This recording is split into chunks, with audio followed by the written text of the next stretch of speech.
O, ito yung sunod, mga kababayan. Bigyan natin ng reaction ito kay Yussi Claire Castro. Ano ba yan kay Yussi Claire Castro? Nako, mga kababayan, ito na. Binatikos ni Congressman Tinio si Yussi Claire Castro dahil sa pahayag ni Yussi Claire patungkol sa mga guro. Nang sabi nga ni Yussi Claire, yung ibang guro kasi hindi naman ginagampanan yung trabaho. Yung ibang guro kasi imbis na turuan ng tama yung estudyante, tinuturuan pa kung paano babuyin ang presidente. Na which is totoo naman. Pero binatikos ito ni Congressman Tinio. Ito po, mga kababayan, pakinggan natin. Totoo naman talagang sabi ni Yussi Claire, Diyos ko naman. Oo, ito pakinggan natin na. Oh. Nilinaw ni Palace Press Officer Yussi Claire Castro na hindi niya sinisisi o nilalahat ang mga guro sa kanyang naging pahayag na anyay na taken out of context matapos batikusin ng ilang grupo. Sinabi ni Yussi Castro na tinutukoy lamang niya ang ilang insidente ng maling asal at karahasan sa mga paaralan at nais lamang niyang paalalahanan ang mga guro Tama. sa mahalaga nilang papel Tama. sa paghubog ng kabataan. Tama. Unang-una ay wala po tayong sinisisi na mga guro.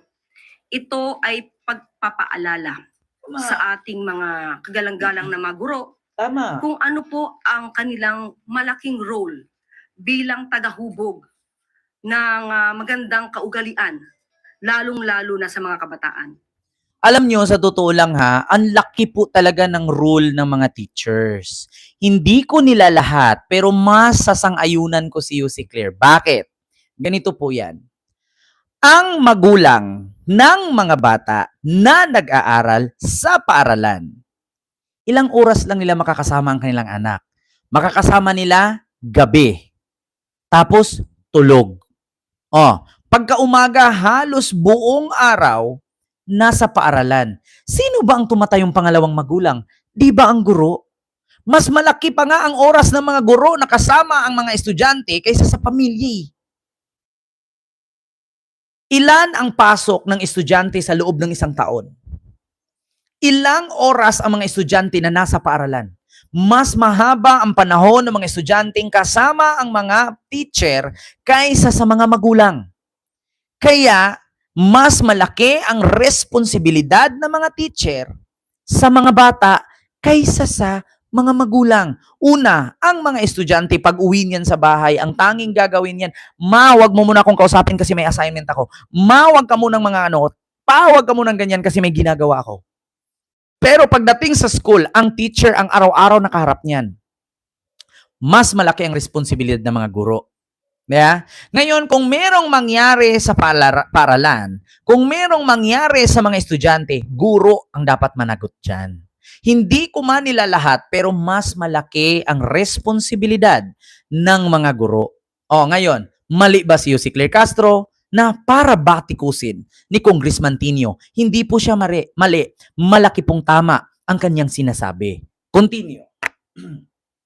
Unawaan po natin kung saan po nanggagaling ang ating mga guro, pero wag po nila sanang masamain kung atin lamang nire-remind at pinapaalalahanan na muli na napakalaki po ng inyong role bilang pangalawang magulang sa ating mga kabataan. At hindi ko po kailanman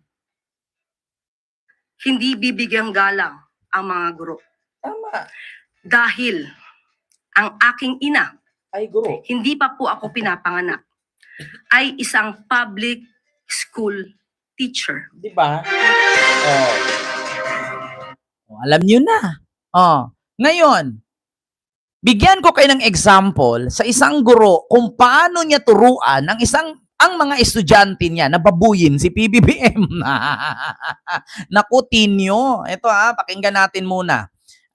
Panoorin natin at pakinggan natin kung paano binaboy ng isang teacher ang Pangulo ng Pilipinas. Ito, Tinio.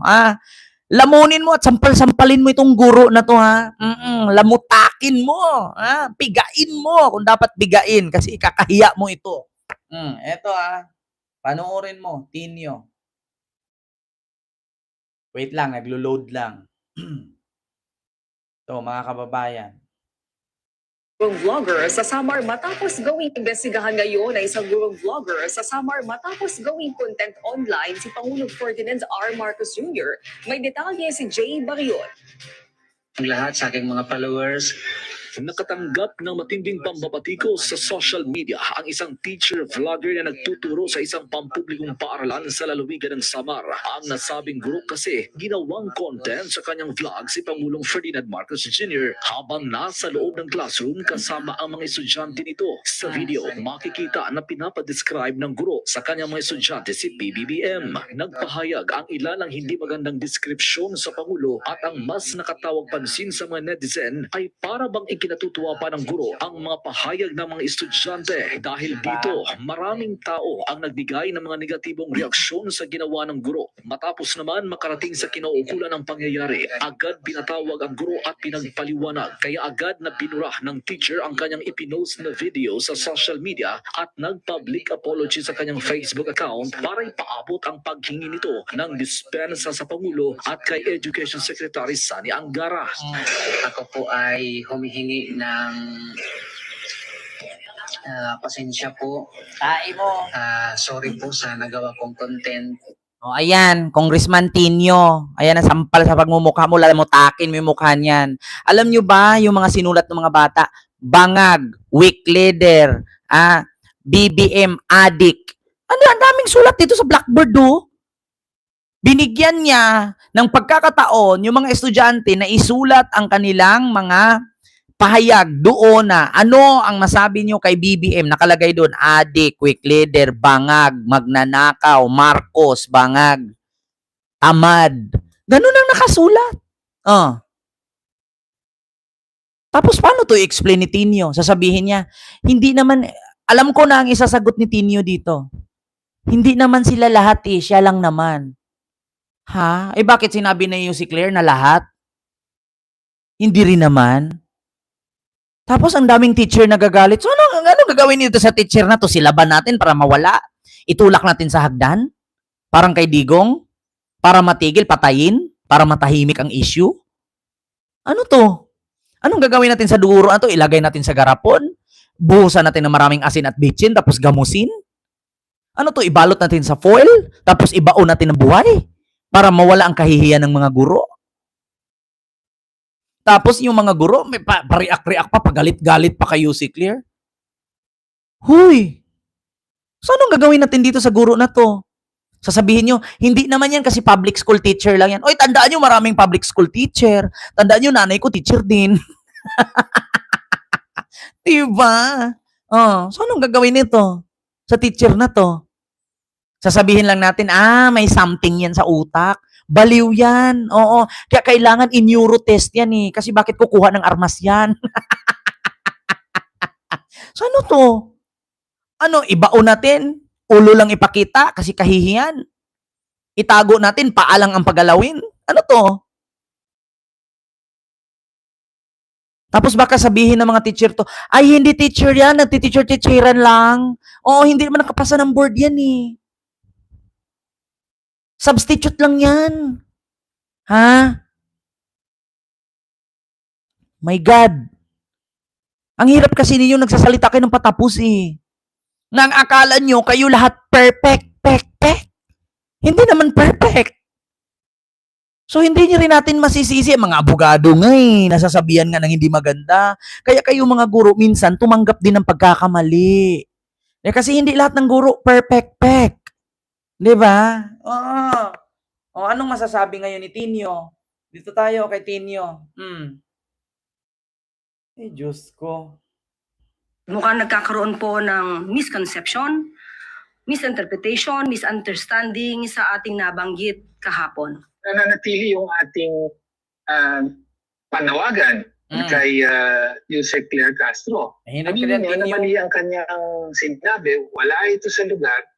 May iba siyang gustong patungkulan na sitwasyon, hindi ito appropriate Nahimik ka dyan. for the very serious Gumawa ka and ng batas. sensitive issue of school violence. Mukhang nagkakaroon po ng misconception. Alam mo, sa totoo lang, Congressman Tinio, wag puro chismis. Gumawa kayo ng batas na dapat parusahan yung mga guro na gumawa ng ganyan. Dapat gawin yung inspiration. Diba, itinuro ng mga teacher yan. O, kapag kayo pinagalitan ng magulang, gawin yung inspirasyon kasi mahal kayo, kaya kayo pinapagalitan. Di ba sinabi ng teacher yan, kapag kayo pinalo ng nanay at tatay, ibig sabihin, mahal kayo. O kapag kayo'y pinuna, ibig sabihin, gawin yung inspiration yan kasi may mali kayo. Diyos ko, ilang teacher ang nadaanan ko simula nung grade kinder ako, preschool ako. Ang sabi, kapag pinalo ng mama, mahal ng mama. Kapag pinagalitan ng papa, mahal ng papa kasi ayaw niyang mapahiya at mapahama kayo, kaya pinalo kayo. Ngayon naman, ayaw ng Yusek Claire Castro na masira kayo kasi nanay niya teacher, katulad ninyo, sana, paalala lang yun. Apaka-defensive yun naman. So ano, hindi na lang kayo mapagsabihan kasi teacher kayo? Ay, nako. Sorry to say ha, may iba kasi dyan ng mga representante para daw sa teacher, pero minsan, rebelde naman ang bit-bit. Sorry. Yung iba, teacher daw pinaglalaban, pero magugulat kayo mga rebelde, binibit-bit sa kabundukan. Diba? So yun lang yung aking reaction, bato-bato sa langit. Sana matamaan ng sinag ng dilaw na araw. Diba? Dilaw pa naman yung damit ko. Diba? Kunwari, teacher pinagtanggol, pero yung mga rebelding estudyante, dinala sa bundok, hindi man lang nag-react.